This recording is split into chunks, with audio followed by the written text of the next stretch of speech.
नमस्कार दोस्तों, मैं अंकुर उपाध्याय स्वागत करता हूं आप सभी का आपके अपने YouTube channel share market analysis में।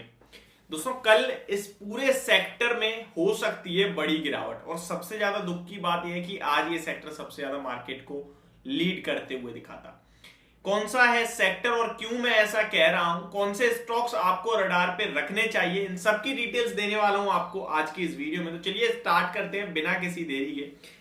सबसे पहले मैं आपको अमेरिका के बाजार का अपडेट देना चाहूंगा। यहाँ पे अमेरिका के मार्केट की बात करें तो डाउ जोन्स लगभग 0.62% डाउन है। 211 पॉइंट्स की गिरावट देखने को मिल रही है आपको। डेज लो पे अभी तो कारोबार कर रहे हैं एंड उनके हिसाब से 11:30 बज रहे हैं अभी उनके मार्केट के हिसाब से, और हमारे इंडियन टाइमिंग के हिसाब से 10:15 का समय हो रहा है जब ये वीडियो शूट कर रहा हूं मैं। सबसे पहले मैं आपको बता दूं, नेस्डेक इंडेक्स 1.7% डाउन है, यानी कि 1.5% से ज्यादा की गिरावट आपको नेस्डेक इंडेक्स में देखने को मिल रही है। और इसके पीछे का सबसे बड़ा रीजन है अल्फाबेट। अल्फाबेट की बात करें, गूगल अल्फाबेट की, तो 8.5% का बड़ा क्रैश देखने को मिल रहा है आपको आज इस स्टॉक में। इन्होंने आज इवेंट था जहां पे इन्होंने अपने AI चैट बॉक्स को कहीं ना कहीं शो करा, बट उसके बाद इस स्टॉक में जो गिरावट है वो काफी बड़ी होती हुई दिख रही है।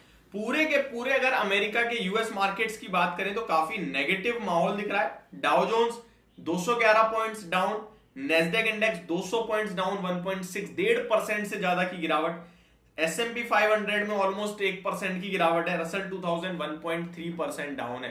तो अमेरिका के बाजार से संकेत अच्छे नहीं आ रहे हैं और अल्फाबेट तो 8.5% क्रैश हो गया है, जो कि नेस्डेक इंडेक्स को गिराने का काम कर रहा है।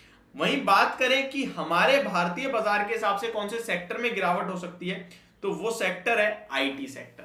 अब देखिए, नेस्डेक इंडेक्स में कंटिन्यू तेजी बन रही थी, इसके बाद आईटी स्टॉक्स भी लीडरशिप लेते हुए दिख रहे हैं बाजार में। आज के सेशन में metal and IT out perform करते हुए दिखाए, तभी निफ्टी में बढ़िया तेजी देखने को मिली आपको आज के सेशन में। अदरवाइज बैंक निफ्टी तो कहीं ना कहीं लाल निशान में भी फिसला था, कोई तेजी नहीं बनी। इनफैक्ट आरबीआई की मॉनेटरी पॉलिसी में गवर्नर शक्तिकांता दास जी की तरफ से नेगेटिव खबर आती हुई दिखी है प्राइवेट सेक्टर बैंक्स के लिए, तो वो एक आज के सेशन में थोड़ा सा नीचे की तरफ ले जाने के काम करा बाजार को।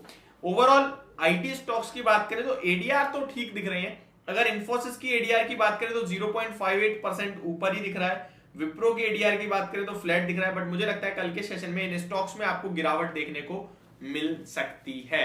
अब कौन से स्टॉक में कितनी गिरावट हो सकती है और कौन सा स्टॉक गिरावट में लेने के मौके देगा, इसके बारे में बात करते हैं। देखिए, टीसीएस हमारा एक आउट परफॉर्मर स्टॉक है। आपको मैंने कंटिन्यू, और अभी भी मेरे पास कुछ कमेंट्स आते हैं, भाई आईटी पे आप वीडियो बनाइए, आप आईटी को बहुत अच्छा एनालाइज करते हैं। तो ये सब आपका प्यार और आपका सपोर्ट है। अदरवाइज मैं अपनी तरफ से कोशिश यही करता हूं कि आपको सही से सही और अच्छी से अच्छी गाइडेंस दूं। बस फर्क इतना है कि बाकी स्टॉक्स पे मैं ट्रेडिंग पर्पस से बात करता हूं। फॉर एग्जांपल, आज मुझे लग रहा है कि कल स्टॉक ऊपर जा सकता है तो मैं बाय कॉल दूंगा आपको, एंड वहीं मेरे को परसों लग रहा है स्टॉक नीचे जा सकता है तो मैं सेल कॉल दूंगा। तो आपको लग सकता है कि भाई कल आप बाय बोल रहे थे, आज आप सेल बोल रहे हो। वहीं आईटी को लेकर मैं हमेशा ऑन वेदर आप पॉजिटिव दिखता हूं। नीचे आ गया तो मैं कहता हूं खरीदने के मौके, ऊपर जा रहा है तो मैं कहता हूं बढ़िया है, चलने दो। तो वहां मैं हमेशा बाय साइड पे बैठा रहता हूं। इसके पीछे का रीजन है, देखिए आईटी स्टॉक्स में ना मुझे 2-3 चीजें कंफर्ट ज्यादा देती हैं। एक तो इनके प्राइस मुझे इस समय कंफर्ट दे रहे हैं, और यूएस में जो हुआ है, जो पूरे 2022 में नेस्डेक इंडेक्स 35% गिरा है, वो मुझे कंफर्ट देता है। वहां से हालांकि नेस्डेक इंडेक्स 10-15% उछल चुका है, तो बढ़िया रिकवरी हो चुकी है ऑलरेडी। अब यहाँ पे हल्के फुल्के प्रॉफिट बुक करने के मौके भी, अगर आप शॉर्ट टर्म के व्यूअर है तो, शॉर्ट टर्म के इन्वेस्टर है तो। अगर मैं टीसीएस की बात करूं तो देखिए, आपके साथ मैंने 3200 पे दबा के बोला था खरीदो, 3450-3500 जाएगा, 3500 हो गया। अब मैं आपको यहां बोलूं 3500 पे खरीदो 4000, तो वो होगा, बट ऐसा नहीं 4000 नहीं होगा। चार्ट अभी भी बहुत पॉजिटिव है, 3 महीने के हायर लेवल्स पे क्लोजिंग मिली है आपको, एंड स्टॉक अभी ये डायरेक्ट 3700 की तरफ जा रहा है, 3650 3700। बट मैं आपको डिप्स में अगर मिलेगा तो मेरे लिए बहुत अच्छा रहेगा कहने के लिए, खरीदने के लिए। यहां से जिसके पास है वो होल्ड कर सकता है। फ्रेश एंट्री डिप्स मिले तो वो बहुत अच्छा ऑप्शन होगा। अगर 3350 3380 मिले तो वो मेरे लिए बेस्ट होगा खरीदारी करने के लिए और कहने के लिए भी। तो स्टॉक तो देखो, मैं हमेशा कह रहा हूं, अगर टीसीएस किसी ने 4000 पे लिया है वो भी पैसा बना लेगा, नो डाउट बनाएगा। अगर टीसीएस में पैसा नहीं बनेगा तो कहां बनेगा। बस फर्क इतना है कि आपने गिरते समय में उसको एवरेज कराना, अगर कराए तो ज्यादा बनाओगे, जल्दी बनाओगे, बड़ा बनाओगे। सिर्फ 4000 पे खरीद के कहोगे यार मैंने तो गलती कर दी और एवरेज नहीं करोगे ना, तो फिर लिटरली आप गलती कर रहे हो। आपने 4000 पे खरीदा, ये गलती नहीं है। गलती आपकी, आपने 3000 पे उसे एवरेज नहीं करा। आप मेरी वीडियो उठा के देखिए, मैंने आपको 3000 पे 2950 जब भी स्टॉक ने लो लगाया मैंने कहा। इन्फोसिस 1350 पे भी कहा था, 1400 पे भी कहा था। काफी लोग तो जब 1350 हुआ तो कह रहे थे 900 रुपए का हो जाएगा इन्फोसिस। भाई इन्फोसिस नाम है, भारत सरकार के ऑर्डर्स हैं उसके पास, भारत सरकार का काम कर रही है वो। तो 8 लाख करोड़ की कंपनी, 8 लाख करोड़ का मार्केट कैप है उस कंपनी का। हालांकि अभी तो 6.5 लाख करोड़ के समथिंग रह गया है। टीसीएस 13 लाख करोड़ का मार्केट कैप है कंपनी का। आप कह रहे हो कंपनी खत्म हो जाएगी, ये मतलब ये सारी चीजों से आपको मैं दूर रखता आया हूं और वही करूंगा। हाँ, स्टॉक में कल के सेशन में गिरावट हो सकती है क्योंकि नेस्डेक इंडेक्स में गिरावट देखने को मिल रही है आपको। इन्फोसिस की बात करें तो बहुत अच्छा लिख रहा है चार्ट, और चार्ट पे ऊपर में स्टॉक अराउंड 1650 तक जाने की तैयारी कर रहा है, बट उससे पहले आपको हो सकता है कोई डिप दिखा दे। अभी साइडवेज हो गया है, एक रेंज बाउंड स्टॉक है अगर मैं इसको थोड़े दिनों के व्यू से शेयर करूं। बट हाँ, एक छोटे टाइम फ्रेम में 3 महीने 6 महीने में देखोगे आप, तो आपको हायर हाइस का फॉर्मेशन दिखेगा स्टॉक में, तो वो अच्छा लग रहा है। अभी कोई भी डिप आती है खरीदने के मौके ढूंढे। आईटी से बेस्ट स्टॉक कौन सा हो सकता है भाई खरीदने के लिए?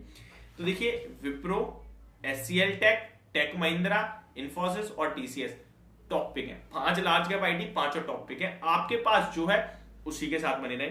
मैं ये इसलिए कह रहा हूं क्योंकि हो सकता है आप एचसीएल टेक होल्ड कर लो, मैंने कह दिया इन्फोसिस टॉप पिक है तो आप एचसीएल टेक बेच के इन्फोसिस ले रहे हो। तो ये चीज नहीं करनी, आप जिसके साथ में वही बने रहे, वही पैसा बना के देगा आपको और बड़ा पैसा बना के देगा।